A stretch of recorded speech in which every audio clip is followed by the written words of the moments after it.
김현정의 뉴스 쇼.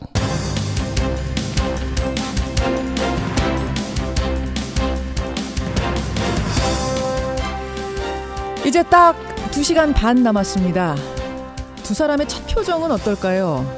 악수는 어떻게 할까요? 첫 마디는 뭘까요? 하나하나 전부가 궁금합니다. 애청자 여러분 안녕하십니까? 역사상 처음으로 북한과 미국의 정상이 만나는 겁니다. 전화도 아니고 편지도 아니고 얼굴 보고 앉아서 대화를 나눕니다. 사실 이것만으로도 큰 역사인데 심지어 그저 상견례 정도가 아니라 큰 담판을 이뤄내기 위해서 마주 앉는 겁니다. 이런 대사건을 2시간 반여 앞두고 있는데요. 트럼프 대통령이요. 새벽에 트위터로 이렇게 말을 했습니다. 대표단들의 합의가 순조롭고 빠르게 진행됐다. 이제 진짜 합의가 이루어질 수 있을지 곧 알게 될 거다. 순조로웠다는 이 말에 방점을 찍어봅니다. 잠시 후 시작될 진짜 합의도 순조롭기를 기원하면서 특집 김현정의 뉴스쇼 출발합니다.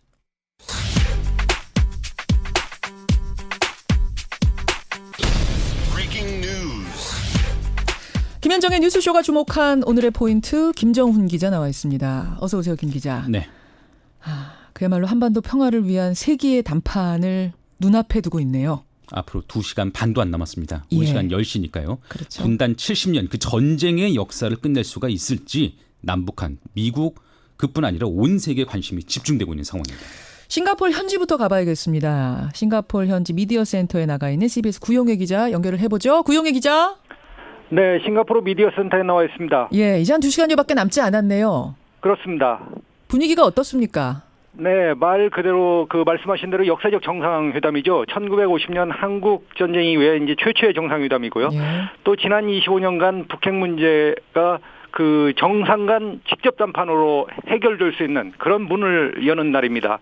그동안 전쟁설도 2번이나 있었지 않습니까? 그렇죠. 1994년하고 2017년요. 예. 그리고 두 번째로 본다면 지금 싱가포르 현지에는 백악관 출입기자, 그리고 한국 언론, 그리고 기타 전 세계 언론, 지금 5천 명이 두 정상의 일거수일투족을 지켜보고 있습니다. 어제까지만 해도 3천 명이다 이런 얘기 있었는데 3천도 아니고 5천이에요? 네네. 21세기 들어 최대 정상회담인데요. 우스갯소리지만은 시진핑 10명이 와도 지금 김정은 위원장과 정상회담과는 비교가 안 될 정도입니다. 예, 그래요. 네네. 오늘 회담 어떻게 진행이 됩니까? 일단 우리가 일과부터 알아야겠어요. 네, 먼저 우리 시간으로 10시에 이제 단독 회담에 들어갑니다. 여기에는 통역만 대동을 하게 되고요. 예. 그 전에 물론 이제 악수라든지 이런 부분은 있을 수 있고요.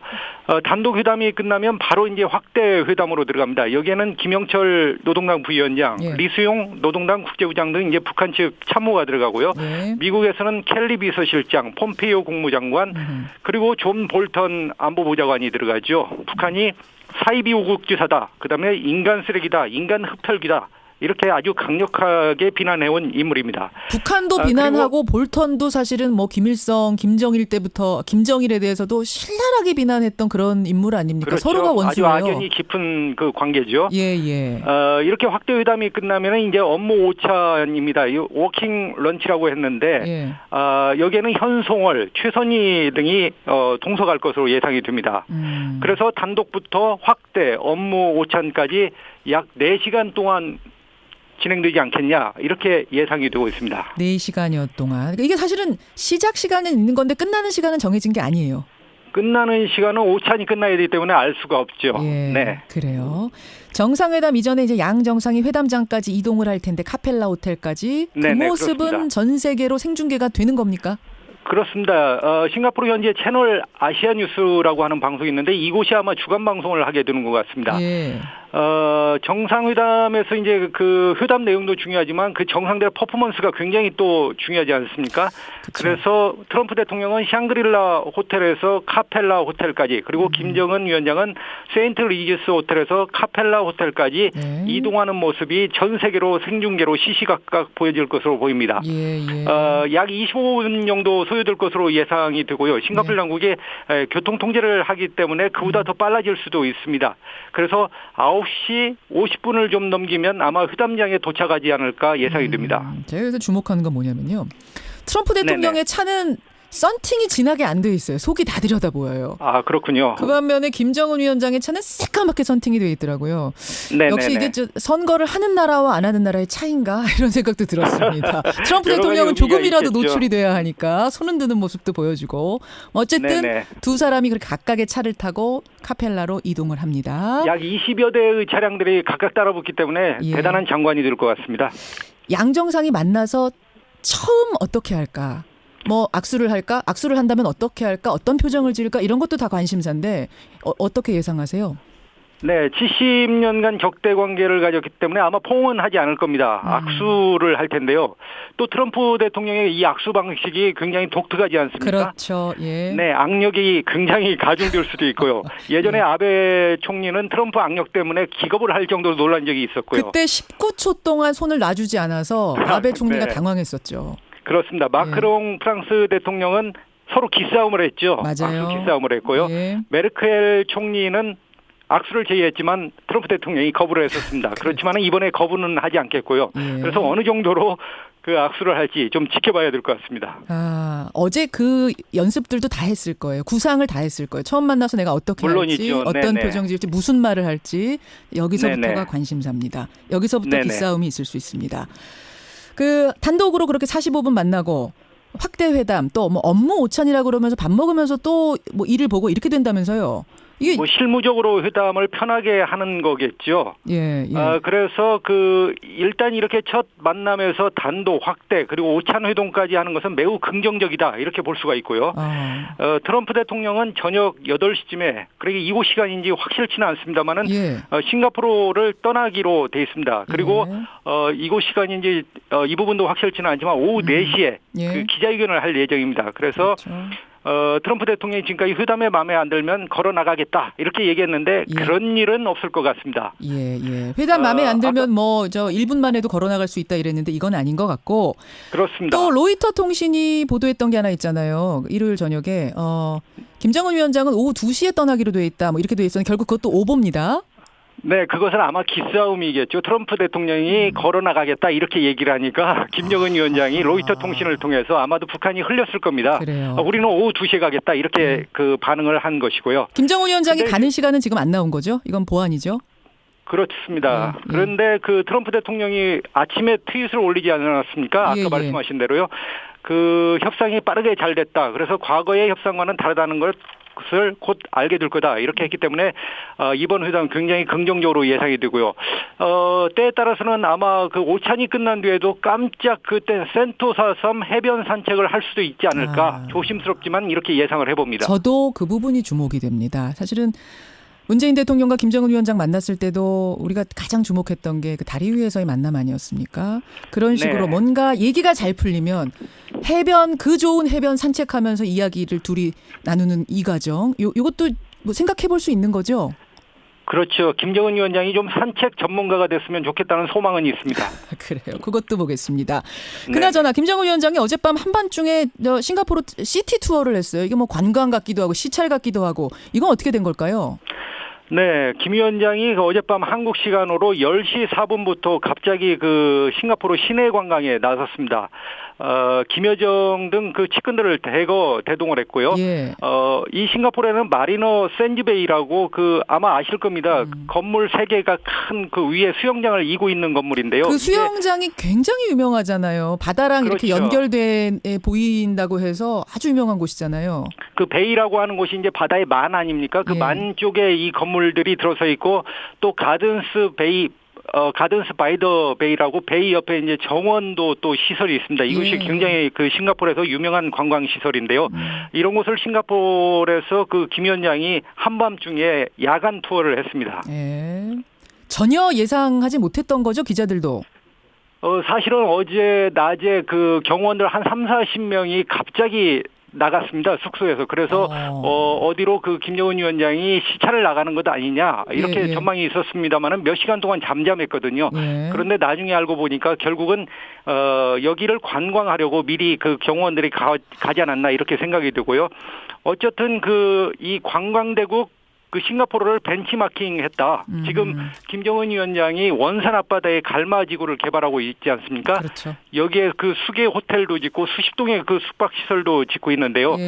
김정은 위원장이 관광 개발에 그 엄청난 관심이 많습니다.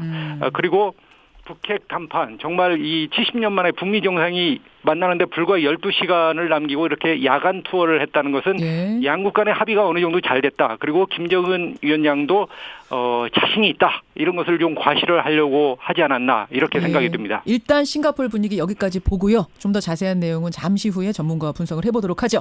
구용희 기자 수고하셨습니다. 네, 지금까지 싱가포르 미디어 센터에서 전해드렸습니다. 예, 싱가포르 현지 연결을 해봤고요. 김정훈 기자. 네. 우리가 이제 뭐 오늘 북한 얘기, 북미 정상회담 얘기는 계속 나눌 텐데 그 전에 국내 뉴스 좀 정리하고 갔으면 좋겠습니다. 네. 어떤 포인트들이 있죠? 형사 절차로 뜬모은 법관들 상황 한번 짚어볼까요? 양승태 대법원장 시절에 재판 거래 의혹 두고 어제 전국의 법관 대표들이 모였어요. 115명이 모인 자리였는데요. 10시간의 마라톤 회의 끝에 수사가 필요하다 이렇게 입장을 정리를 했습니다. 검찰 수사가 필요하다. 네, 형사 절차를 포함하는 성역 없는 진상조사 그리고 철저한 책임 추궁이 필요하다 이런 선언문을 채택한 것이죠. 선언문에 담긴 형사 절차가 수사와 기소를 의미하는 만큼 이제 외부의 강제 조사가 이루어질 가능성이 높은데 김명수 대법원장의 최종 판단이 남은 상태입니다. 이게 뭐 좀 저 한반도 이슈에 덮여서 그렇지 굉장히 큰 뉴스때 말이죠. 그렇죠. 수사 촉구까지 나왔다는 거. 6.13 지방선거도 내일입니다. 그렇죠. 네. 여야가 오늘 총력전에 나서는 거죠. 맞습니다. 민주당은 부산, 울산, 대구를 중심으로 또 자유한국당은 경기권을 중심으로 화력을 쏟아볼 예정이고요. 다른 정당 또 각 후보들도 선거운동이 가능한 오늘 밤 자정까지 막판 표심을 잡기 위한 전력을 기울인다는 방침입니다. 그 2부 망천이라는 말 때문에 이건 사실 공경에 빠진 마지막 변수 앞에서 흔들리고 있는 자유한국당. 오늘 자유한국당 선대위원장 만날 차례입니다. 일단 2부에서 홍문표 선거대책본부장 만나보기로 하죠. 김정훈 기자 수고하셨습니다. 감사합니다. 김정은 국무위원장과 트럼프 미 대통령은 역사적인 회담을 갖습니다. 허심탄회한 대화를 통해 온 세계가 바라는 일을 과감하게 풀어보자고 트럼프 대통령과 문재인 대통령은 뜻을 모았습니다. 한반도의 완전하고 검증 가능하고 불가역적인 비핵화만이 미국이 받아들일 수 있는 결과입니다. 예, 여러분 지금 문자들도 많이 보내주고 계십니다. 50원의 단문 100원의 장문 유료 문자 샵 1212 카톡 레인보우 열어놨습니다. 여러분들이 상상하시는 두 정상의 첫 만남 그 모습은 어떨지 보내주셔도 좋고요. 질문도 보내주시고요. 뭐 소소한 궁금증도 좋습니다. 오늘 특집이니까 여러분들과 소통하면서 질문 받으면서 진행을 하도록 하죠. 자, 첫 순서는 이분 만납니다. 국가안보전략연구원 조성열 수석연구위원 연결을 해보죠. 조 박사님 안녕하세요. 네, 안녕하세요. 일단 어젯밤 김정은 위원장의 깜짝 외출. 그러니까 현지 시각으로 밤 10시에 갑자기 호텔을 나선 거예요. 그래서 이거 뭐 트럼프 대통령 만나러 가는 거 아니에요? 여러 가지 얘기들이 나왔는데 결국은 관광 겸 시찰, 셀카도 찍고 수영하는 관광객들에게 손도 흔들어주고 어떻게 보셨어요? 예, 저도 상당히 뜻밖이었는데요. 예. 특히 이제 그 외무장관과 이제 동행해서 여러 가지 그 관광 시설을 살펴봤는데 저는 이번 걸 보면서 과거 2001년이죠. 김정일 국방위원장이 상해를 방문해가지고 그 당시 천지개벽했다 이런 얘기를 하면서 그 이후에 이제 그 이듬해인 이제 2002년부터 신의주 특구를 개발하기 시작했거든요. 결국은 이제 그 양빈이 체포되면서 중단됐습니다만은 저는 그래서 이번 김정은 위원장이 아마도 그 자본주의 번영의 상징이라고 할 수 있는 싱가포르를 어떤 좀 물론 관광의 의미도 있을 수 있겠습니다만 전체적으로는 그 새로운 어떤 그 관광 명소고 또 그런 어떤 싱가포르를 한번 또 전반적으로 한번 보고 싶었던 것 같습니다. 상해보고 천지개벽이다 하고 나서 북한 가서 자극받아서 개발했듯이 싱가포르 관광으로 유명한 그 싱가포르의 이것저것을 보고 싶었을 것이다. 시찰하는 것이다. 근데 뭐 그렇게 볼 수도 있습니다만 또 한편으로 보면 낮에 실무회담이 잘 풀렸으니까 이게 밤에 시찰을 하러 나가지. 뭔가가 엉켜있으면 머리가 복잡하면 나가기 힘든 거잖아요. 예, 근데 그 시간적으로 보면은 어제 그 썬킴 필리핀 대사하고 최선희 외무성 부상하고 세 번째 회담이 진행되는 시점입니다. 어제 세 차례 가졌는데 어제 현지 시간 9시 김정은 위원장이 이제 그 출발했던 그 시간에 예. 사실 세 번째로 조율이 있었거든요. 아마 그렇기 때문에 지금 말씀하신 것처럼 예. 막판 조율이 어느 정도 됐기 때문에 이런 판단을 가지고 마지막 이제 그 시체를 나간 게 아닌가 생각합니다. 예. 또 웃었어요. 그 셀카 보니까 근데 그 나이 대에 우리 한국 청년들하고 비슷하게 굉장히 활짝 웃으면서 사진 찍은 게 보이고 또 관광객들 항공 관광객들이 그 마리나 샌즈베이 호텔 수영장에서 수영을 하고 있는데 그쪽에서 핸드폰을 들이대니까 그쪽을 향해서 손을 흔들더라고요. 그러니까 관광객들이 놀라서 우리 보고 손 흔들어준다 대박이야 막 이런 모습까지 다 녹음이 됐던데 결국은 뭔가 기분이 좋은 상태 잘 풀리고 있는 상황으로 일단 봐도 되겠죠. 예, 그러니까 아마 오전, 오후 두 차례 이제 그 실무 협상에서 마무리가 되고 어제 밤에는 이제 아마 그 공동 성명이나 선언문을 이제 마무리하는 과정이었기 때문에 예. 큰 문제에서 타결이 돼서 김정은 위원장은 이제 마음 놓고 좀 신의 광에 나선 게 아닌가 생각합니다. 그런 면에서 보면은 예. 뭐 좀 긍정적인 시간이 아닌가 이렇게 생각합니다. 자, 시그널까지는 긍정적입니다. 그런데 사실 미국이 요구하는 핵심은 이거였어요. CVID의 목록과 방법과 시간표까지 정하자. 그러니까 대충 뭐 비핵화 의지가 있다 이 정도 문구 말고 CVID라는 걸 명문화하고 목록, 방법, 시간표까지 정하자. 이게 어디까지 조율이 됐을까요? 어디까지? 예, 지금 김정은 위원장의 파격적인 행보를 보면은 예. 아마도 그 동안에는 이제 오랫동안 그 북한이 난색을 표명해서 CVID를 수용한 게 아닌가 생각합니다. 특히 이제 그 I라는 표현 가지고 그러니까 되돌이킬 수 없다, 그러니까 불가역 표현 때문에 그 동안에 북한이 크게 반발했었는데요. 예. 사실 이번에 그 파격을 보여준 것은 그 중국 국적기인 에어 차이나를 타고 온 게 아닙니까? 그리고 그렇죠. 그 부분에 대해서 노동신문에 그냥 꺼리낌 없이 공개를 했습니다. 아마 예. 이런 걸 보더라도 예. 그동안에 이제 그 북한의 관료들은 예. CVD까지는 몰라도 I가 들어가는 불가역이라는 표현에 대해서 굉장히 극도로 반대해 왔는데 예. 이 부분에 대해서 아마 통 크게 김정은 위원장이 강조한 게 아닌가. 이 부분은 이제 트럼프 대통령이나 폼페이오 국무장관이 예. 계속 강조하는 게 CVID는 절대 양보할 수 없다는 얘기를 하는 거 보면 거꾸로 어느 정도 북한의 양보를 얻어냈기 때문에 이런 성과를 극대화시키기 위해서 미국 측에서 이 부분을 흘리는 게 아닌가 생각합니다. 미국은 여러분 계속 이렇게 요구했습니다. 비핵화 의지가 있다라든지 뭐 완전한 비핵화 이 정도 문구 추상적인 거 말고 CVID, Complete Verifiable Irreversible Dismantle 뭐 요 정도까지 디스맨틀먼트 여기까지 가자는 거잖아요. 확실하게 박자는 거잖아요. 만약에 그 완전한 비핵화 정도라면 지난 4월 27일 판문점 선언하고 한 발도 더 나간 게 아니거든요. 그렇죠. 그래서 그렇죠. 최소한도 몇 발은 더 나가야 된다.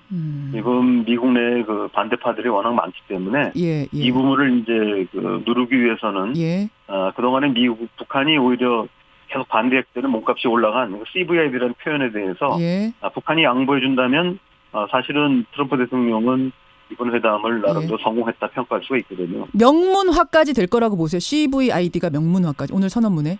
예, 그래서 아마 김정은 위원장이 이 부분을 통크게 양보하고, 그리고 아마도 이제 미국이 요구했던 시한까지도 타임 테이블까지는 좀 어려울 것 같고요. 구체적인 로드맵 이런 것보다는 언제까지 하겠다고 하는 원칙적인 어떤 시한까지. 입장 표명이 가능하지 않겠나 생각합니다. 지금 시한으로 생각하고 있는 건 2020년이잖아요. 트럼프 대통령 재선에 맞춰서 2020년까지는 돼야 된다. 이거를 오케이 해줬을까요? 예, 저는 그 부분이 가능할 수 있다고 생각합니다. 왜냐하면 그렇지 않고서는 트럼프 대통령도 그렇고 오히려 그 부분은 북한이 시한을 요구한 부분도 있거든요. 왜냐하면 트럼프 대통령이 넘어가 버리면 만약에 그 정권이 바뀔 경우 미 행정부가 약속한 이런 체제안전 보장이 과연 유지될 수 있을 것인가에 대한 불안감이 계속 있어왔기 때문에 알겠습니다. 어느 정도 그 부분에서 타협이 가능하다고 생각합니다. 오늘 김정은 위원장이 CVID 명문화에다가 시한까지 약속을 해준다면 그럼 미국은 뭘 내주는 겁니까? 오늘 내줄 수 있는 거. 예, 그 부분이 사실은 이 종전선언 부분에서 난항을 겪었던 이유라고 보는데요. 그렇죠. 사실 미국이 줄 수 있는 게 별로 많지 않거든요. 지금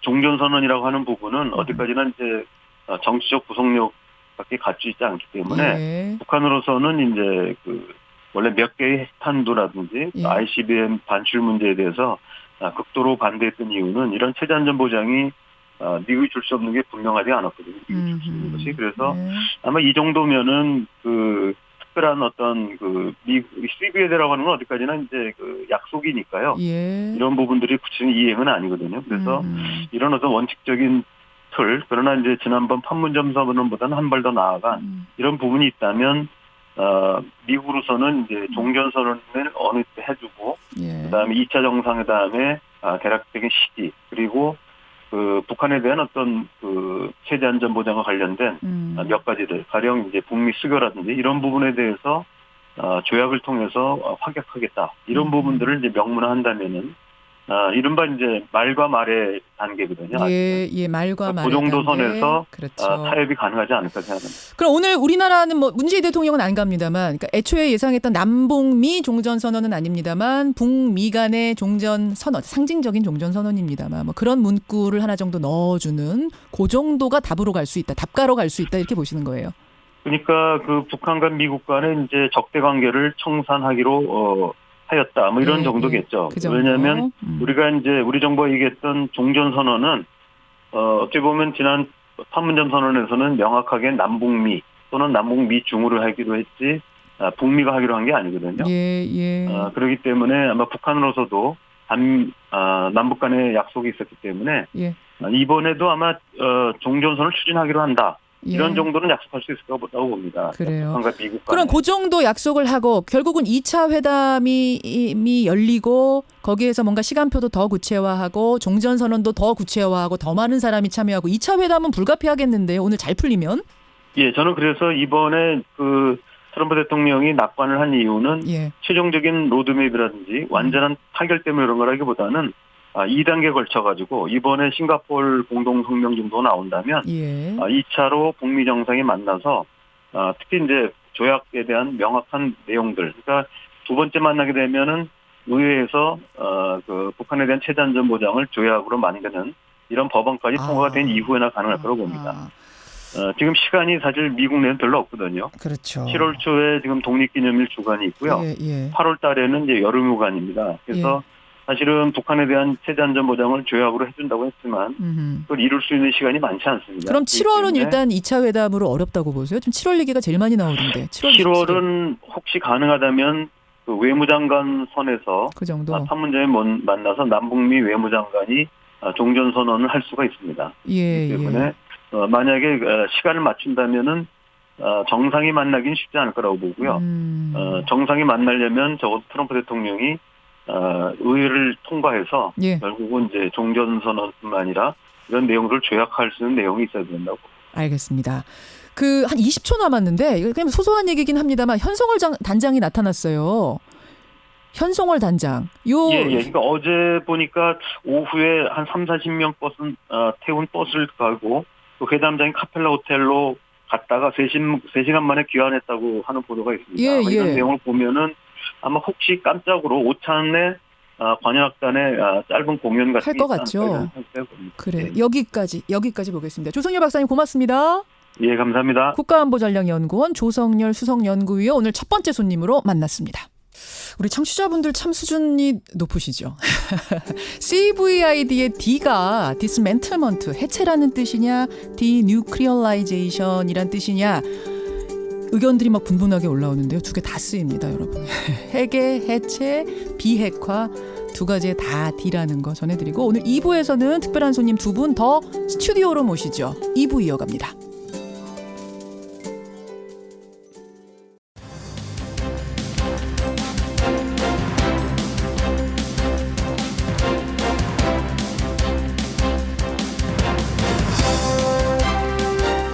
김현정의 뉴스쇼 북미 정상회담 특집으로 함께하고 계십니다.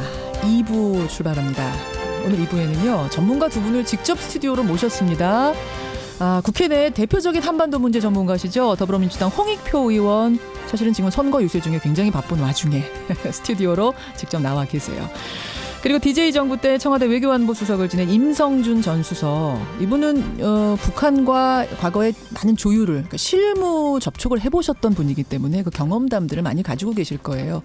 오늘 조언들 들을 수 있을 것 같습니다. 이 두 분과 함께 오늘 2부 대담 나누면서 미국도 잠깐 다녀오겠습니다. 앞에서 조성열 박사가 그러셨어요. 미국 의회가 좀 걱정이다. 딱 여기까지 들었는데 도대체 미국 내 분위기는 어떤 건지, 거기도 우리처럼 들뜨고 긴장하고 뭐 흥분하고 이런 분위기가 아니란 얘기가 살짝 들려서요. 미국 현지로 연결해 보겠습니다. 이 세기의 담판, 세기의 회담 때문에 살짝 가려져 있습니다만 사실 내일이 지방선거죠. 6.13 지방선거 얘기도 안 할 수가 없네요. 오늘은요, 각 당 선대본부장, 한국당으로 갈 차례입니다. 홍문표 선거대책본부장. 오늘은 또 어디 계실까요? 이분 연결을 해보죠.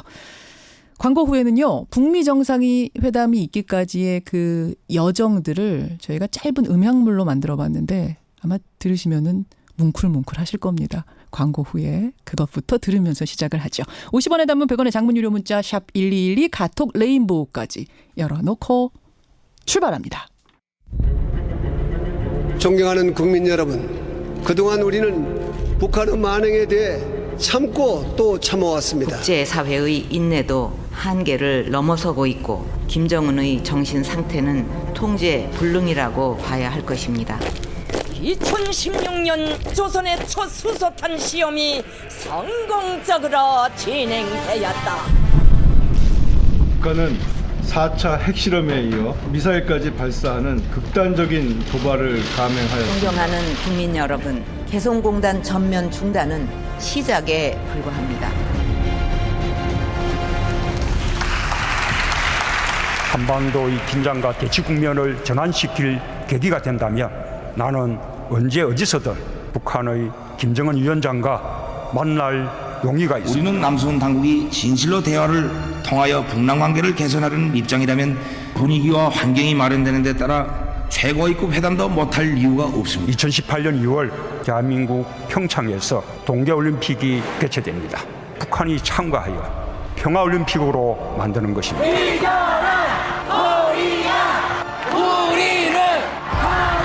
경기 시작을 앞두고 울려 퍼진 남북 단일팀의 노래는 바로 아리랑. 빙상장을 더욱 뜨겁게 달궜습니다. 남과 북은 양 정상들의 뜻에 따라 2018년 남북 정상회담을 개최하기로 하였다. 오전 9시 27분 굳게 닫혔던 북한 판문각의 문이 열리고 김정은 국무위원장이 모습을 드러냈습니다. 문 대통령이 손을 내밀고 김 위원장도 팔을 뻗어 그 손을 잡았습니다. 종전선언과 평화협정을 통해 한반도의 항구적이고 공고한 평화체제를 구축해 나가기로 합의했습니다. 무엇보다도 온 결의가 전쟁 없는 평화로운 땅에서 번영과 행복을 누리는 실천적 대책들을 합의하였습니다.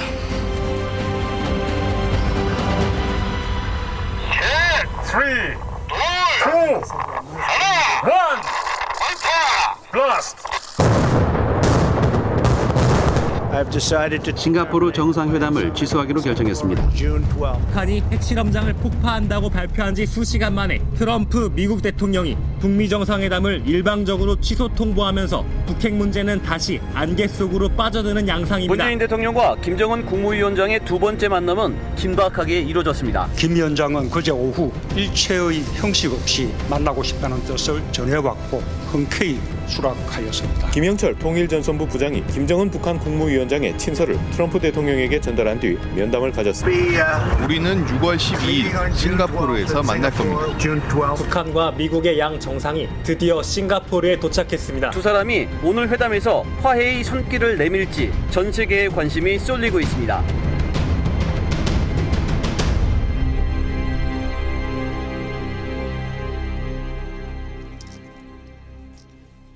예. 과거부터 지금까지 쭉 한번 거슬러 올라와 봤습니다. 어떠셨어요? 그러고 보면 불과 지난 겨울까지만 해도 우리는 전쟁을 걱정했습니다. 전쟁 얘기를 했습니다. 막말들이 오갔고요. 그냥 막말 수준이 아니라 거친 말들, 섬뜩한 말들이 오가는 그런 때가 있었는데 이제 우리는 불과 이제 2시간 남았네요. 정말 2시간 남았네요. 2시간 앞이면 2시간이 지나면 트럼프 대통령과 김정은 위원장이 만납니다. 만나서 악수를 합니다. 과연 어떤 이야기들이 오갈까요? 어디까지 결론이 날 수 있을까요?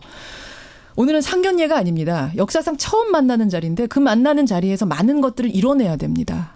그래서 중요합니다.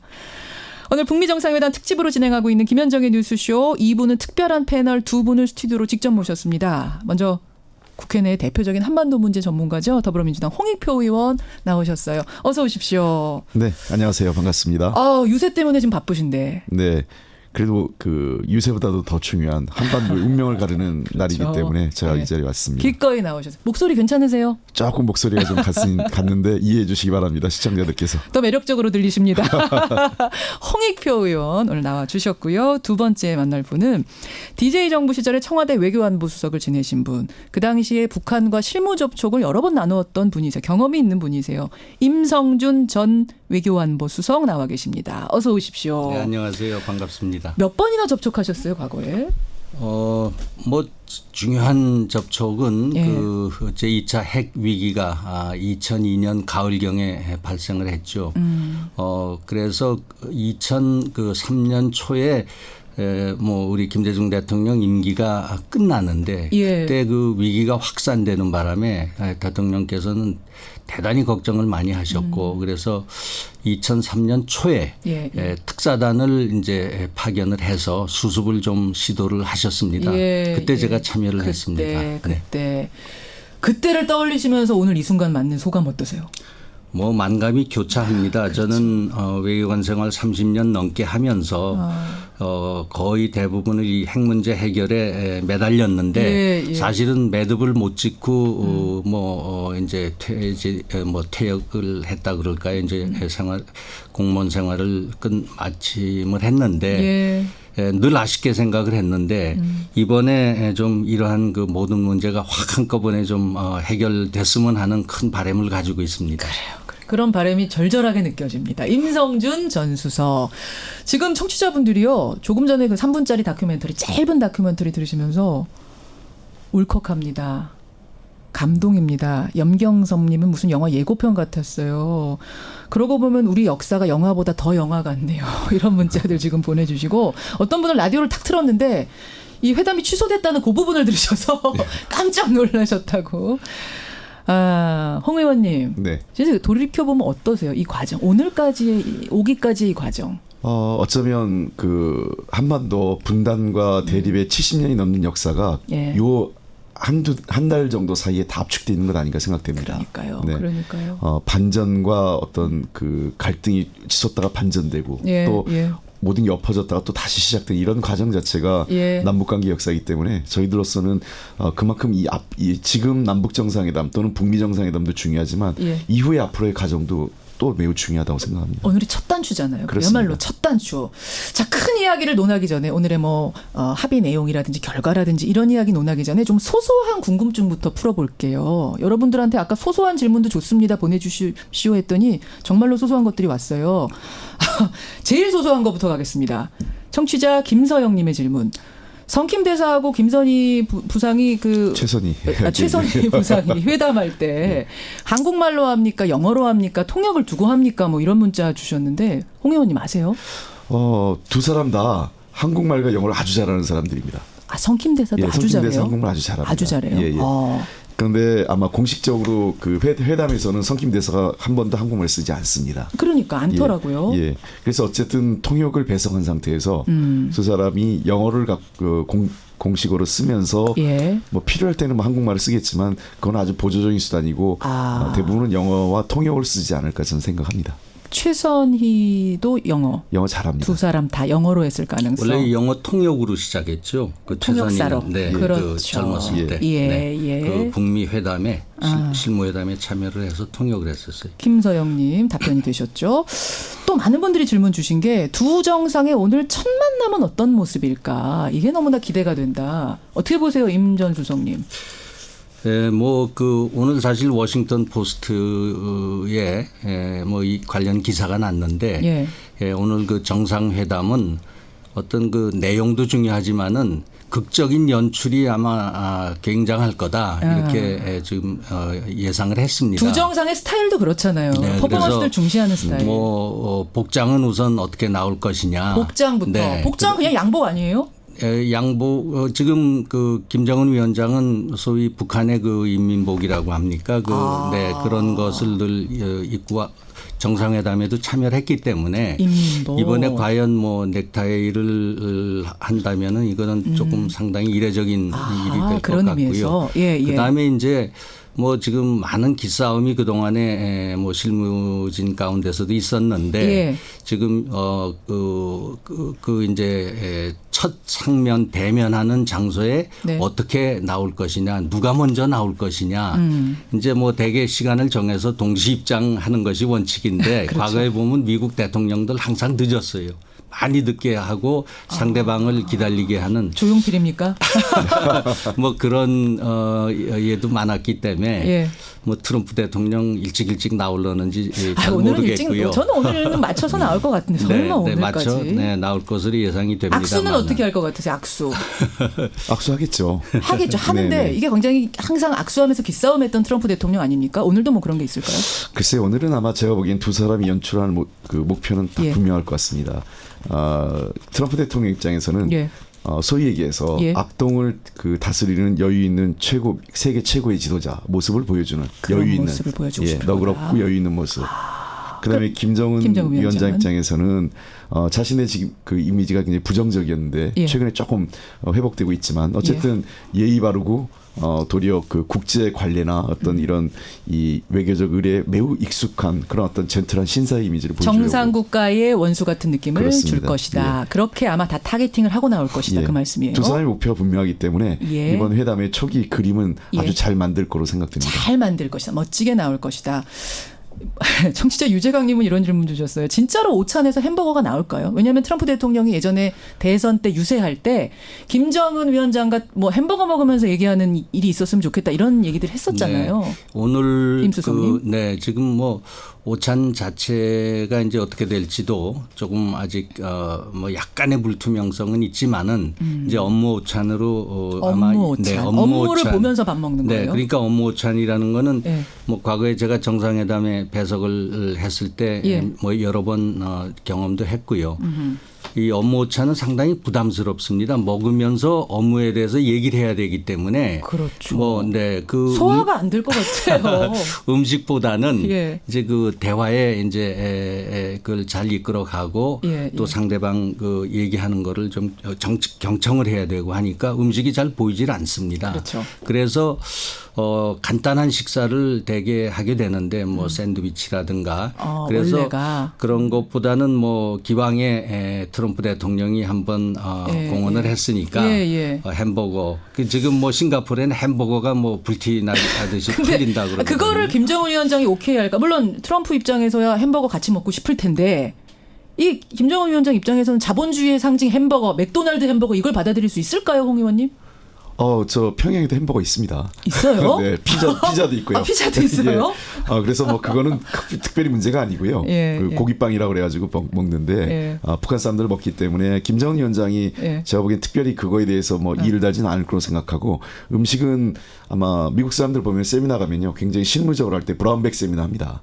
그 뭐예요? 브라운백이라고 해서 이제 갈색 그 봉지에다가 빵하고 햄버거집 가면 주는 그 갈색 봉지에 그런 거에서 브라운백 세미나처럼 뭐 그런 정도의 이렇게 그 간단한 음식은 아니겠지만 햄버거라고 그래도 아마 좀 제대로 나오겠죠. 알겠습니다. 소소한 질문이라고 저희가 부탁드렸는데 많은 분들이 그런 것들 궁금해하세요. 근데 이게 사실은 소소하지 않습니다. 하나하나가 다 상징적이고 오늘은 하나하나가 다 의미가 있습니다. 잠깐 짚어봤고요. 미국을 잠깐 갔다 오려고 합니다. 미국을 가는 이유는 아까 조성열 박사 얘기처럼 미국 분위기는 우리처럼 이렇게 긴장하고 흥분하고 들떠있는 분위기가 아니란 얘기가 들려서 지금 어떤 건지 좀 짚어봐야 될 것 같습니다. 뉴욕 시민참여센터 김동석 상임이사 연결을 하죠. 김 이사님 안녕하세요. 네, 안녕하세요. 지금 그 워싱턴 뉴욕 시간은 몇 시인가요? 7시 17분입니다. 저녁 7시 17분. 7시 17분. 네네. 사실 우리 국민들은 이미 한참 전부터 상당히 긴장하고 뭐 방송들은 특집 방송 시작한 지 진즉이고요. 이런 상황인데 미국 분위기는 어떤가요? 미국의 코리언들, 한인들 마찬가지죠. 그런데 일반 미국 시민사회 가장 미국 분위기를 잘 설명해 주는 그 기사를 하나 봤는데요. 오늘 워싱턴 포스트지에 이렇게 소제목으로 이것이 싱가포르 미국 정상회담이 대단한 흥미거리긴 분명하다. 그런데 기대치는 낮다. 그래서 그 excitement high 그리고 expectation low 뭐 이런 기사가 있어요. 어쩌면은 굉장히 관심거리고 다들 이 집중돼서 보기는 하는데 트럼프 대통령의 이 북한과의 이 딜하는 거가 아직까지는 이렇게 편안하게 잘하는 거다. 넉넉하게 이렇게 평화적인 방법으로 하는 게 잘하는 거다. 이렇게 보는 시각은 아직 아니다 하는 게 맞지 않나 그렇게 생각해요. 워싱턴 포스트뿐만 아니라 대체적인 언론의 시각이 그렇다. 그렇습니다. 오늘 아침 직접 배달된 뉴욕 타임즈를 보면은요. 사진은 트럼프 대통령하고 김정은 위원장이 진짜 크게 싱가포르에 도착하는 사진이 크게 나왔는데 옆에 기사는 그 퀘벡에서 G7 회의를 뭐 트럼프 대통령이 뭐 아주 거의 망쳤다 해도 틀리지 않을 정도로 그 합의된 성명서 사인도 안 하고 그냥 갔잖아요. 그렇죠. 그러니까 그거를 비판하는 기사 막 하면서 그러한 트럼프가 지금 굉장히 그 아무도 가지 않은 아무도 해내지 않았던 두 엉뚱한 지도자가 뭘 과연 어떻게 할 건가라는 내용에 굉장히 좀 냉소적이고 좀 이런 분위기의 기사가 이제 쭉 있는 그래요. 거죠. 그러니까 G7 회의 결렬시키고 지금 싱가포르로 간 트럼프 얼마나 잘하나 보자. 엉뚱한 지도자 두 사람이 얼마나 잘하나 보자. 그 팔짱 끼고 굉장히 냉소적으로 바라보는 분위기. 그렇죠. 분위기 하면 좀 그렇다고 보면 이해되는 겁니다. 그게 트럼프 대통령에 대한 반감 때문에 더 그런 건 아니에요? 그런 것도 있죠. 저는 사실 여기 한 30년 이상 힘전히 그 미북 한미 관계 집중하면서 봐왔는데 그동안에 이렇게 그 좀 리버럴한 사실 뉴욕타임즈나 워싱턴 포스트지 같은 중간에서 좀 리버럴하고 특히 또 정치권에는 민주당에 가까운 그 정치인이나 전문가들이 지금처럼 너무 실망하고 미국 화딱지가 난 적이 없습니다. 왜냐하면은 지금 민주당은 오바마가 그 트럼프가 하는 거는 무조건 다 그 네거티브한 입장을 갖고요. 우리가 그 미국 정상회담 결의안을 하원 외교위원회에서 만들어가지고 민주당 의원들을 계속 찾아다니면서 설명하고 좀 그 파지티브한 오피니언을 내달라고 조르는데도 긍정적으로 묵묵부답입니다. 이런 사람들이 옛날에는 평화적인 방법으로 해야 된다. 1년 전만 해도 그러지 마라, 대화해라. 그러던 사람들 민주당인데 근데 지금 트럼프가 하는 거라서 다 싫은 거예요, 무조건.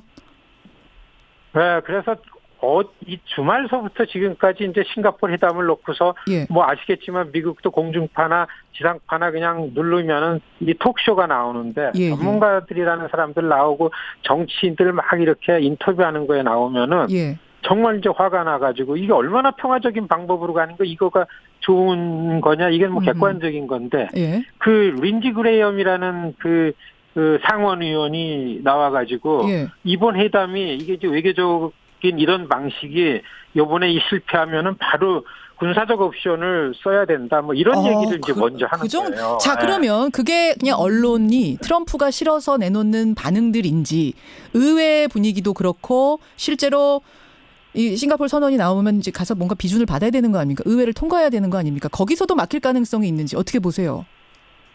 그렇죠. 지금 정상회담이 무난하게 끝났다 하더라도 이제 앞으로 미국과 북한 관계를 풀어내는 데는 이제는 공이 의회로 대부분 넘어오게 돼 있습니다. 넘어오죠. 무슨 종전 문제도 그렇고 아니면 무슨 인권에 관련한 거, 테러 지원국 그 해제하는 거, 그다음에 무슨 이제 이코노믹 생션 같은 거 의회에서 거른 건 의회에서 다 완화시키고 풀어야 되는데 그 의회를 생각하면은 이걸 어떻게 돌파를 할 건가 이 정도로 좀 그 먹먹한 생각이 좀 듭니다. 저는 의회만 그래요? 갖고 이제 활동을 하기 때문에요. 올인해치라는 상원 의원도 뜬금없이 팍스랑 인터뷰를 하면서 북한 인권 문제 언급 없이는 될 수 있는 게 없다. 뭐 이런 코멘트를 확 해버리고 이게 이제 이런 분위기를 이게 아주 싸늘하게 만드는 거예요. 알겠습니다. 김동석 기자님. 그런 분위기입니다. 잠깐 들으려고 했는데 지금 듣다 보니까 이게 오늘 잘 풀려도 미국이라는 고비를 또 한 번 넘어야 되는 거구나. 이게 만만치는 않은 상황인 거구나. 상당히 냉정하게 상황을 바라보게 돼요. 알겠습니다. 오늘 여기까지 말씀 듣죠. 고맙습니다. 네, 안녕히 계십시오. 뉴욕 시민참여센터 김동석 상임이사 통해서 미국 분위기를 전달받았습니다. 그러니까 이게 오늘 고비 넘고 나면 또 고비가 있다는 거예요, 홍 의원님. 네, 그렇습니다. 예. 저희들 원래 이 정도는 예상을 하고 있었고요. 그래요? 네, 저도 미국 그 전에 몇 번 갔을 때 실제로 그 트럼프 대통령에 대한 반감이 너무 강합니다. 그러니까 미국 주류 사회. 주류 사회가. 그렇습니다. 아니 트럼프 대통령이 주류 사회 출신인데 왜 그래요? 그렇지 않죠. 그러니까 이제 이 미국 주류 사회에서 공화당 엘리트, 출신이지만 보수 뭐 이런 주류와는 좀 다르다. 공화당 출신 대통령이지만 공화당의 어떤 가치나 그렇죠. 그 어떤 그 패턴이랄까 이런 거하고 전혀 동떨어져 있고 민주당은 당연히 안 맞는 분이고 하니까 그렇죠. 미국 주류 사회에서의 거부감이 상당한 이래저래. 거죠. 네. 이 분위기는 말이죠. 그 미국이라는 그 사회 구조를 좀 우리가 들여다봐야 돼요. 그러니까 미국의 어떤 뭐 정부의 정책이라든가 또 여러 가지 그 사회 문제라든가 이런 것이 나올 때는 미국은 그 띵크탱크 소위 그 전문가 집단들이 굉장한 그 이제 영향을 미치고 의견을 개진하거든요. 그렇죠. 근데 이제 얼마 전부터 그 북미 정상회담 얘기가 나왔을 때 초기에 워싱턴의 그 전문가들은 거의 90%가 이거 안 된다. 그 미국 정부 관리들도 50% 이상이 이거 어렵다. 부정적으로 이런 부정적으로 처음부터 봤고요. 우리가 아는 볼턴 같은 느낌, 그 느낌을 생각하면 돼요. 아니요. 그런 것도 있죠. 그것도 있는데 조금 다른 게요. 원래 이게 프로세스라는 게 예를 들면 이런 띵크탱크라든지 또는 관료들의 의견이 모아가면서 최종적으로 정치적 결단으로 정상회담이 됐어야 되는데 이쪽의 의견을 다 건너뛰고 트럼프가 일방적으로 정하면서 아직 관료 사회나 이 전문가 집단에서는 거부감이 있는 거죠. 받아들일 준비가 안 된 거예요. 그러니까 그 첫 단추가 그러니까 우리 그 정의용 실장이 이 평양을 방문하고 나서 바로 미국을 갔지 않습니까? 그렇죠. 그때 이제 트럼프 대통령한테 이제 이 평양 방문 결과를 얘기하면서 김정은 위원장이 당신을 만나고 싶어 한다. 그리고 우리가 봤는데 진정성이 있고 신뢰가 가는 것 같더라. 했을 때 트럼프 대통령이 즉석에서 그걸 받아들였거든요. 맞아요. 기억하실 겁니다, 여러분. 그때부터 이제 미국의 그 조야가 상당히 그 거기 이게 어떻게 그 중요한 문제를 즉석에서 어떻게 하느냐. 우리를 건너뛰고 미국은 사실 의회의 영향력이라는 게 어마어마하잖아요. 그렇죠. 우리보다 훨씬 크죠. 그래서 그런 모든 것들이 지금 부정적인 기류가 알겠습니다. 형성이 됐죠. 자, 미국 분위기 그렇고 일단 어쨌거나 오늘 얘기가 잘 풀려야 되잖아요. 오늘 얘기가 잘 안 풀리면 미국에선 더 막히는 거고 오늘 그나마 잘 풀려야 미국의 문턱도 넘을 수 있는 건데 오늘 어떻게 보세요? 오늘 어디까지 나와야 성공이고 어떻게 기준을 삼으십니까? 누구 먼저? 홍 의원님? 네, 아마 지금 제가 들은 바에 의하면 미국 측 관계자 입장에선 제일 중요한 게 타임테이블인 것 같아요. 시간표. 그러니까 실제로 지금 어떤 뭐 그 우리가 초기 단계에서 북한의 핵무기라든지 또는 뭐 이런 것들을 그 ICBM을 밖으로 외부 반출 이런 것들이 이루어지는 것은 쉽지 않을 거로 보이는데 중요한 건 미국의 입장에서는 시간표가 나와야 될 것 같아요. 시간표. 어떻게 나와야지 되는 거예요? 미국이 원하는 시간표는? 제가 전에 한번 말씀드린 적도 있는데 그 미국의 입장에서는 빅딜, 일괄 타결을 얘기하고 북한은 단계론을 얘기하지 않습니까? 근데 최근에 트럼프가 프로세스, 과정을 많이 얘기했습니다. 그래서 이거는 두 가지가 조율될 수 있다고 보는 게 그 단계론과 과정을 거치지만 타임테이블을 매우 빠르게 속도감 있게 해서 사실상 일괄 타결에 가까운 그러한 양측의 접종을 만들어낼 수 있지 않을까 이런 생각을 하고 있습니다. 일괄에 가깝게 단계가 있긴 있어. 있긴 있지만 일괄에 가깝게 빠르게 하자. 그래서 이번 그 양측 그 협상의 핵심은 얼마큼 속도감 있게 협상을 그 이끌어갈 건가가 저는 핵심이라고 생각합니다. 그게 2년이군요. 2020년 트럼프 재선 때까지. 그러니까 트럼프 대통령한테는 지금 시간표가 두 개가 있죠. 일단 11월 달 중간 선거에서 그 의회를 계속해서 이제 장악해 나가야 되는데 거기가 무너지면 이제 안 되고 2년 후에 이제 그 자기의 재선이 달린 시간표가 있는데 어저께 그 폼페이오 국무장관이 이제 그 기자회견을 했습니다. 그래 총괄 기자회견을 했는데 그때 이제 CBID 얘기를 다시 하면서 제일 중요한 거는 부이다, 검증이다 그 얘기를 했습니다. 그래서 이 검증에 관한 그 북한 측의 어떤 그 좀 가시적인 그러한 그 합의가 있어야 이제 성공할 것이다 이렇게 얘기를 했기 때문에 지금 물론 우리 홍 의원 말씀하신 시간표 대단히 중요합니다. 그래서 가시적으로 보여줘야 되는데 내가 이렇게 해왔다. 트럼프 대통령이 미국 국민들한테 또 전 세계에 대해서 북한의 핵폐기 비핵화를 이렇게 시간표에 맞춰서 가시적으로 했다. 근데 거기에는 이거는 검증이 이제 중요한 거죠. 홍 의원님 보시기에는 그러니까 시간표 요게 중요한 요게 어느 정도 나오느냐가 굉장히 중요한 관전 포인트가 될 거다 이 말씀이시고 임성준 전 수석 보시기에는 verifiable, 검증, 사찰의 문을 어디까지 열 것인가 이 부분이 굉장히 중요한 포인트가 될 거다. 그것 때문에 과거에 다 깨졌거든요. 이 검증 방법에 관해서. 왜 이렇게 북한은 그걸 못 여는 거예요? 그러니까 어차피 비핵화하겠다고 하면 들어와서 좀 봐라 이렇게 할 수 있는 거 아니에요? 그때는 감추려는 그 생각이 더 많았고. 과거에는. 네, 그러면서 미국과 타협해서 얻어낼 건 얻어낸다. 이제 이런 식이었고 이번에는 조금 다를 거 아닌가 저는 그렇게 예상을 합니다. 일단 이번에 김정은 위원장이 싱가포르까지 간 것은 바로 뭐 2, 3개월 생각한 것이 아니고 저는 작년부터 상당히 그 오랜 기간 동안 이게 북한의 그 방향을 어떻게 잡아야 되느냐 하는데 전략적 결단이 있었다고 봅니다. 네, 알겠습니다. 그럼 추가적으로 하나 더 말씀드리면 그 검증 문제뿐만 중요한 게 이제 irreversible, 그러니까 되돌릴 수 없는. 그렇죠. 그러니까 이제 북한의 입장에서는 본인들이 그 핵폐기는 되돌릴 수 없는 부분이 많은데 체제 보장과 관련된 것은 되돌릴 수 없는 것들이 별로 없어요. 그러니까 북한에게 줬다가 언제든지 파기하면 훨씬 막연해요. 체제 보장이라는 게 막연해요. 그래서 미국도 그게 고민인 겁니다. 뭘 줘야지 우리를 믿을까? 예, 그렇습니다. 그러니까 미국 측의 고민이 되돌릴 수 없는 그 어떤 체제 보장을 어떻게 제시해서 북한을 설득할 수 있을 건가? 이게 미국 측에도 고민인 겁니다. 저도 그게 궁금했어요. 북한에게 원하는 만큼의 체제 보장 이런 거 뭘 해주면 되는 거? 북미수교? 아니 북미수교 했다가 끊으면 그만인 건데 또 어떻게 하나? 북한 입장에서는 트럼프 대통령이 약속하지만 당신이 이제 임기 2년 반 정도밖에 안 남았다. 그러면 나는 앞으로 한 30년 더 할 거다. 이제 그런 생각을 이제 아마 할 겁니다. 그래서 지금 나오는 것이 이걸 문서화해서 조약 형식으로 해서 미 의회 상원의 비준을 받아놓겠다. 아마 이런 걸 좀 제시하고 설득하는 거 아닌가 그렇게 보여집니다. 당신은 2년, 나는 30년이 뭡니까? 더 갈 수도 있는데. 그걸 어떻게 보장할 것이냐 이 부분. 네. 그렇군요.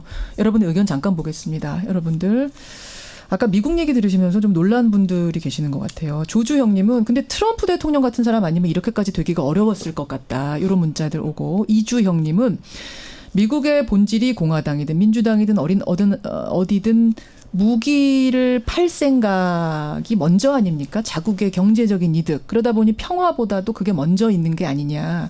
또 이런 분석을 내놓는 분들도 계시고 선영철님 역시 무기 로비스트들이 워낙 의회에 끼치는 영향력이 큰 거 아니냐. 전영자님도 이게 좀 어떻습니까? 이 해석은. 글쎄요, 뭐 그런 분석도 뭐 저는 가능하다고 청취자들의 보는데. 분석은 이러시네요. 근데 제가 보기에는 미국 사회가 지난 그 트럼프 대통령 이전에 이미 부시 대통령 시절부터 매우 양극화돼 있어요. 그러니까 정치권이. 그러니까 누가 뭘 하든 반대 기조가 굉장히 강합니다. 그러니까 우리 한국 정치만 지금 극단을 이루는 게 아니라 미국을 포함한 전 세계 정치가 지금 극단화돼 있으면서 트럼프가 하는 거에 대해서 민주당이 동의하기 어려운 거예요. 더군다나 11월 선거도 있고. 그렇군요. 그럼 민주당이 원래 민주당이 동의해야 되는 당인데 한반도 이슈에 관해서 거기가 동의하지 않고 그럼 자당에서는 뭐 약간 뭐라고 해야 돼?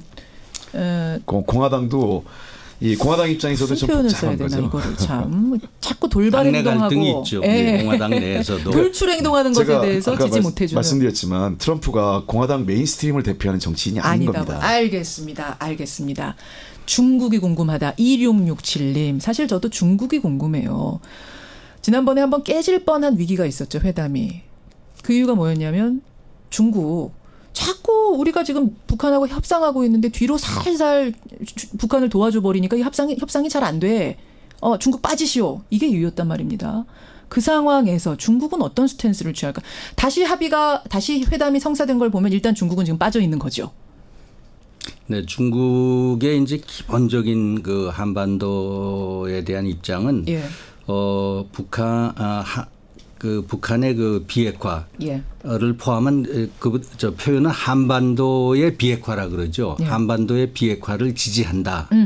이렇게 함으로써 이제 그 양비론적으로 북한도 핵폐기해야 되겠지만은 이 남쪽에서 한미 동맹을 근거로 해서 이제 핵 자산을 전략 자산을 반입해서 하는 거 이런 거 다 안 된다. 이런 그 입장이라 이제 쌍중단론이 나왔거든요. 북한이 이제 그 핵을 동결하고 폐기하러 나가면은 남쪽에서도 그런 군사훈련 같은 거 다 하지 말아라. 뭐 이제 이런 식으로 나왔는데 지금 중국으로서는 물론 그 종전 그 선언이나 이런데 당사국으로서 참여하겠다는 의지가 강하지만은 네. 지금 상당히 그 릴렉스돼 있다고 그 미국 언론에 보도가 돼 있어요. 이거는 이번에 이 단판이 깨지더라도 그러면 김정은은 중국 쪽에 온다.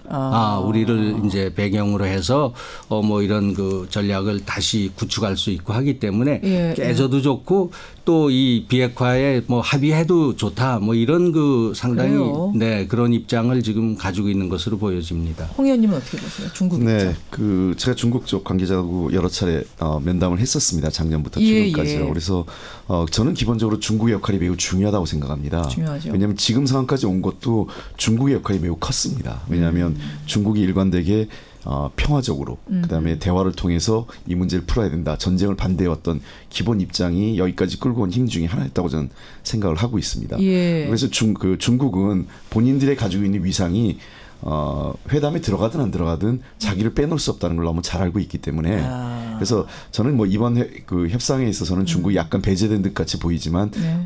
한국 정부는 충분히 중국하고 소통하고 있고 중국 역시 이번 김정은 위원장이 오는 과정을 보세요. 중국이 협조 없이 못 왔습니다. 비행기 중국 비행기 타고 갔잖아요. 그렇습니다. 결국은. 예, 그만큼 중국은 회담의 액터로서 이미 예. 행위자로서 참여하고 있기 때문에 우리가 보기에는 표면상으로 나타나는 게 외교의 전부가 아니다. 저는 이렇게 봅니다. 문 대통령이 이번에 싱가포르를 갈 것 같다는 예상이 많았는데 결국은 이제 불발됐습니다. 합류는 불발됐습니다. 네. 역시 이것도 중국을 생각한 배려라고 봐야 되는 건가요? 그건 아니고요. 저희들은 아마 우리 문재인 대통령이나 우리 정부 입장에서는 종전선언까지 남북미가 3자가 할 수 있었다면 예. 참여했겠죠. 그래요. 그게 결국은 중국이 이번에 참여 안 하는 게 되니까 중국이 뭔가 우리 없인 하지 말아라라고 태클 건 거 아니에요? 그렇지 않습니다. 그거 아닙니까? 예, 예. 우리 그 입장에서는 예. 종전선언은 남북미 3자로 해도 충분합니다. 예. 물론 중국이 함께하면 더 좋고요. 그렇지만 꼭 중국은 동시에 안 해도 사후에라도 할 수 있는 거고 다만 한반도 평화체제라든지 비핵화 과정에선 중국 협조가 필요하기 때문에. 근데 우리끼리 할 수 있는 건데 그럼 왜 안 한 거예요 이번에? 왜 안 가시는 거예요? 이거는 우리의 입장만인 게 아니라 예. 북미 간에 이 종전선언에 대한 어떤 일정이나 이런 게 잡혀야 되는데 이번에는 우리 대통령과 함께하기보다는 북미 간의 양자 간의 협상에 초점을 맞추고 있다고 봐야겠습니다. 그래요. 네. 사실은 많은 사람들이 해석하기로 많은 전문가들이 해석하기로 중국이 자기들 빼고 종전선언 물론 상징적인 거라고는 합니다만 그것조차 원하지 않았을 거다라는 얘기하는데 그거 아니라고. 저는 중국이 어떤 그 북미 간의 회담의 결과를 예, 예. 좌지우지할 수 있다고 생각하지 않습니다. 그렇게는 생각하지 않으세요?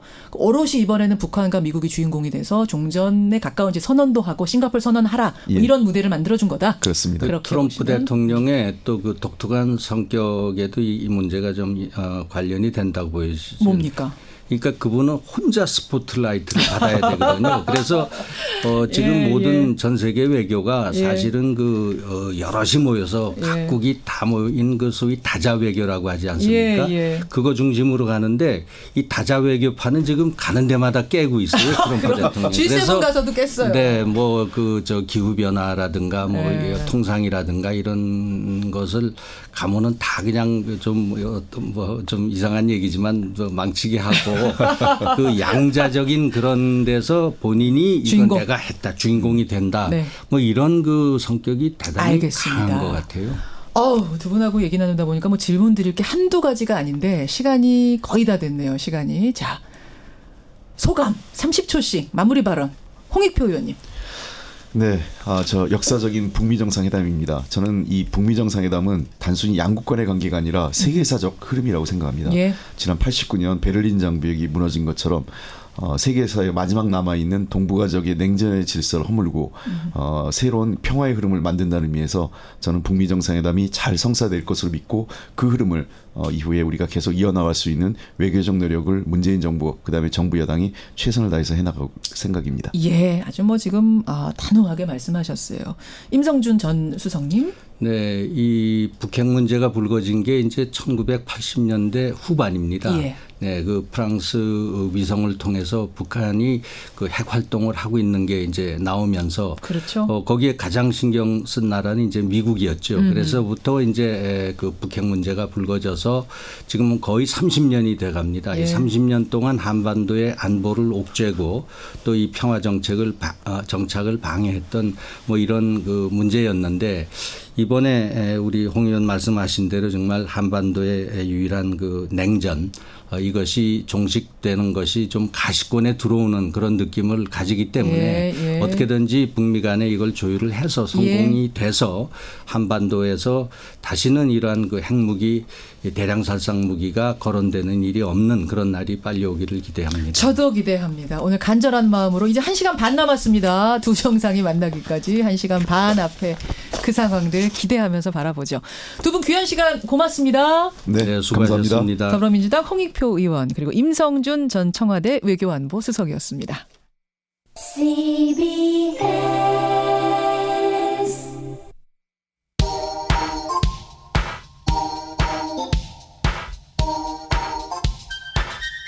김현정의 뉴스쇼 CBS 라디오와 함께하고 계십니다. 저는 퇴근길 시사잡기 정관용입니다. 예, 특집으로 함께하고 계십니다. 김현정의 뉴스쇼. 북미 정상회담은 이제 1시간 30여 분 앞으로 다가와 있는 상황. 뭐 북미 회담 얘기 중요합니다만 오늘 선거 얘기도 안 할 수가 없네요. 내일이 선거입니다. 내일이 지방선거. 주요 정당의 선대위원장들과 릴레이 인터뷰하고 있는데 오늘은요 자유한국당으로 갑니다. 홍문표 선거대책본부장 만나보죠. 홍문표 본부장님 안녕하세요. 네, 안녕하십니까. 홍문표입니다. 예, 북미 정상회담 어떻게 보고 계세요? 이 마음을 참 조여가면서 잘 되길 기원하고 있습니다. 그렇죠. 뭐 네네. 선거를 뛰면서도 정치인분들은 의원들은 다들 그쪽으로도 머리가 신경이 쓰이실 텐데. 그렇습니다. 네. 그 북미 회담이 지방선거에는 어떤 영향을 줄 거라고 분석하세요? 한국당은? 저는 많은 영향을 미치리라고 보고요. 지금 우리 국내의 정치, 경제보다는 현안 문제가 모든 게 북미 회담으로 쏠려서 지금 모레 결국 우리가 내일 이제 선거를 치러야 되는데 우리 국내 분위기는 지금 선거 분위기는 아닙니다. 이렇게 참 선거가 뒷전으로 밀릴 정도로 이 북미 회담이 초미의 관심사인데 그래도 우리의 미래 내일을 위해서는 이 선거가 중요하잖아요. 그렇죠. 그럼요. 그런데 너무 이 북풍으로 쉴 새 없이 몰아쳐가지고 이 투표장에 가시는 분들이 투표는 하긴 하는데 몇 번 하는지 어느 후보를 어떻게 찍는지를 전혀 알고 가지를 못해요. 북미 회담 때문에 꼭 그러신 건 아닐 것 같고 너무 좀 복잡하다 이런 얘기들 많이 하세요. 아니요, 그건 그렇지 않습니다. 2월 달에 우리 그 평창올림픽 있었지 않습니까? 거기 5명은 북한 선수단인데 북한 체제 홍보단은 300명이 와서 그때부터 북풍이 불기 시작을 해서 지금 오늘까지 쉴 새 없이 계속 이 북미 한 중 쉴 새 없이 이렇게 북풍으로 몰아쳐서 오늘에 오다 보니까 지금 경제 문제는 완전히 뒷전으로 밀렸고 이 선거도 지금 몇 번에 어떤 절차로 오는지를 몰라요. 알겠습니다. 그리고 좀 우선 얘기지만 그 14일 날 월드컵도 지금 우리 국민이 모릅니다. 예, 그러니까 그 말씀은 이런 정도이기 때문에 저는 이번 선거에 미치는 영향은 상당히 크다. 이렇게 말씀을 드립니다. 그러니까 북미 회담이 잘 되지 않았으면 좋겠다 이런 말씀 아니시지만 어쨌든 정치인으로서 정당인으로서 선거가 묻히는 거는 못내 아쉽다 이런 말씀이세요. 아니 그렇게 전제 말씀하시면 큰 오해를 받습니다. 이 회담은 우리가 국민 염원이 달린 것이기 때문에 잘 돼야 되는데 정부가 또 하나의 일을 챙기지 못하고 이 북풍에만 올인하다 보니까 지금 선거가 뒷전으로 밀렸다 이런 얘기입니다. 그러면 지금 한국당이 보시는 판세는 어떻습니까? 판세는 우리가 정상적인 상황이었었다면은 그런대로 평면작은 거둘 수가 있었다 생각을 갖는데 선거에서는 이 국민의 민심을 제대로 반영하는 투표가 돼야 되는데 북미 회담에 또 이 북풍에 휩싸이다 보니까 지금 사람의 선택과 정책의 선택을 알고 들어가는 국민이 별로 없다는 얘기예요.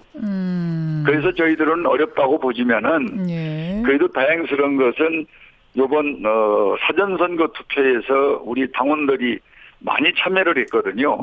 그래서 마지막에는 그래도 대한민국의 미래를 생각하는 우리 우파나 보수의 많은 분들이 저는 투표에 13일 날 참석을 해 주시리라 이렇게 믿습니다. 20.14%라는 지방선거로서는 아주 이례적으로 높은 사전투표율. 이게 자유한국당 쪽 그러니까 샤이 보수들이 많이 움직여서 그런 거다라고 분석하고 계세요. 그거는 조금 잘못된 것이요. 저희들은 330만 당원이 있는데 우리가 3주 전부터 각 면 단위까지 있는 우리 당원들 330만을 투표장에 사전투표로 모시고 가면은 최소한도 20% 가까이는 우리가 올릴 수 있을 것이다. 이래서 당원을 우리는 모시고 가는 사전투표 운동이었었지. 당원. 그렇습니다. 그리고 이제 그 다음에 13일 날은 그것을 본 우리 위기에 있는 독선 독주를 막는 그런 지혜로운 분들 우파 또 보수들이 함께 가진다면은 최소한의 우리의 목적은 그런 대로 달성할 수 있을 것이다. 이렇게 저희들은 긴 안목으로 이번 상황을 보고 있는 겁니다. 목표는 어느 정도로 생각하세요? 홍준표 대표는 9석 플러스 알파다라고 뭐 얼마 전에 말씀을 하셨었는데. 대표님 생각은 전 좀 다른 게요. 뭐 실무자로서 한 6석 정도. 광역단체장 6석. 뭐 최선을 다해서 노력하려고 그러고요. 그다음에 이제 보궐선거는 우리가 4석 내지 5석 정도 이렇게 예측을 하고 최선을 다하고 있습니다. 여론조사만으로 보기에는 사실 6석 광역단체장 이거 쉬워 보이지는 않는데요. 그렇습니다. 이제 그 부분이 이제 많은 분들이 지금 이해를 못하고 계신데요. 이제 주위 정치하는 사람들이 현장에서 보는 것과 이 여론조사에서 나오는 수치와는 많은 차이가 있거든요. 현장은 근데 오히려 지지자들만 주로 모여드니까 분위기 다 좋게 느껴지는 거 아니에요? 그렇죠. 이제 바로 우리가 지지자나 우리가 당원들이 뭐 한 200명 있는 조그마한 곳도 가보면은 1000명 정도 온다면은 그거는 당원만이 아니라는 것이죠. 우리가 볼 때요. 그러면 밑바닥의 정서, 이 국민의 민심은 따로 있다. 이렇게 저희들은 확신을 갖고 있습니다. 6석, 그러니까 표현되지 않는 여론조사에 잡히지 않는 사람들까지 있다. 지금 현장에서 느끼기엔 6석이다 이 말씀. 제일 중요한 지역, 여기는 반드시 사수해야 된다는 지역은 어디입니까? 글쎄 뭐 다 사수를 해야 되는데요. 뭐 특정 지역을 이름을 대서 오면 나머지가 또 소유를 당하지 않습니까? 그래도 한국당 입장에서 여기만큼은 정말 중요하다는 곳. 우리 영남권은 뭐 우리가 사수를 다 해야 되고요. 영남권. 그다음에 이제 충청이, 대전이 지금 경기도가 새로운 변화로 좋아지고 있거든요. 경기도, 충청, 그다음에 대전 이쪽이 충남 이런 쪽이 우리가 생각했던 것보다 빨리 좋아지는 조짐이 보이고 있습니다. 경기도 같은 경우는 지금 이재명, 남경필 두 후보. 사실은 지금 여론조사 깜깜이 기간이기 때문에 우리가 마지막 여론조사 결과만 발표할 수 있습니다. 마지막을 보면 격차가 꽤 컸는데 뭔가 다른 변화를 느끼세요? 글쎄 뭐 여당에서는 뭐 그리고 또 기울어진 운동장에서는 계속 그 깜깜이 직전에 여론조사 공표 오기 직전의 것을 계속 재생산하고 있고 우리는 그것이 이제 아니다라는 얘기를 하는데 이 경기는 솔직히 이 문제를 정치권에서 논쟁을 하기가 부끄럽지 않습니까?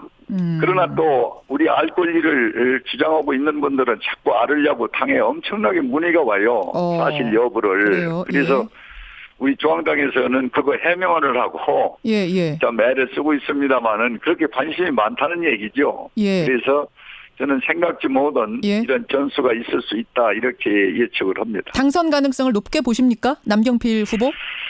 뭐 높게 보진 않아도 해볼만 하다 정도. 또 알겠습니다. 이렇게 잘못된 현실을 우리는 분명히 또 알아야 하지 않겠냐 하는 차원에서 나름대로 선거에 영향을 미치리라고 봅니다. 그런데 한국당 대변인이었던 정태욱 의원의 그 이부망천 발언. 이혼하면 목동 살다가 이혼하면 부천 가고 망하면 인천 간다. 이 주말 내내 파문이었습니다. 결국 정 의원이 자진 탈당까지 했는데 이거는 당에서 어느 정도나 파장을 예상하세요?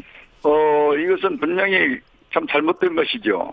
그래서 본인하고도 통화를 몇 번 했습니다만은 개인의 실수가 당에 이것이 많은 영향을 미칠 수 있다라고 한다면은 개인이 빨리 용단을 내려주는 게 좋지 않겠느냐.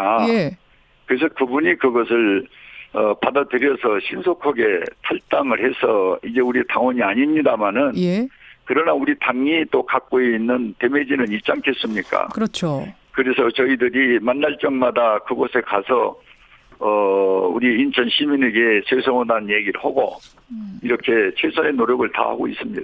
그러니까 이게 인천시뿐만 아니라 부천 얘기도 하셨기 때문에 경기도 선거까지 영향을 주고 있다 이런 분석들 나오던데요.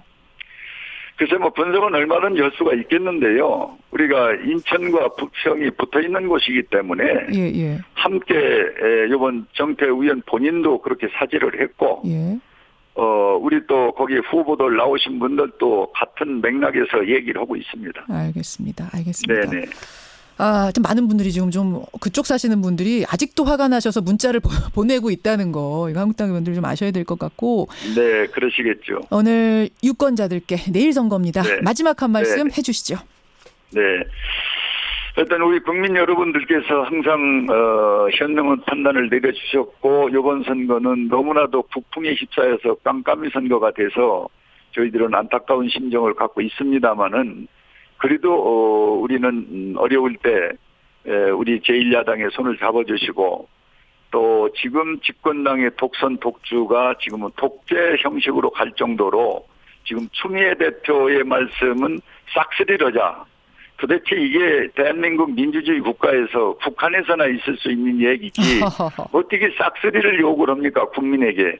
이건 국민을 무시하는 하나의 그 발언이라고 생각하고 우린 그래도 나라를 지키는 심정으로 열심히 최선을 다하겠다는 말씀을 드립니다. 여기까지 오늘 말씀 듣겠습니다. 선거 결과 지켜보지요. 고맙습니다. 네, 감사합니다. 예, 자유한국당 홍문표 선거대책본부장이었습니다. 예, 싱가포르 상황 좀 체크해 보겠습니다. 트럼프 대통령, 김정은 위원장 아직은 각자의 숙소에 있고 모습을 드러내지 않았습니다만 잠시 후 우리 시각으로 9시, 현지 시각으로 8시 회담장인 카펠라 호텔로 이동할 것으로 출발할 것으로 지금 알려져 있습니다. 차량이 밖에 대기하고 있네요. 곧 두 정상 나타날 것 같습니다. 우리 시각으로 10시부터 회담이 벌어지죠. 부디 좋은 결과를 가지고 내일 제가 돌아올 수 있기를 바랍니다. 잠시 후 이어지는 특집 방송 계속 함께해 주시고요. 저는 내일 아침 7시 반에 뵙겠습니다. 고맙습니다.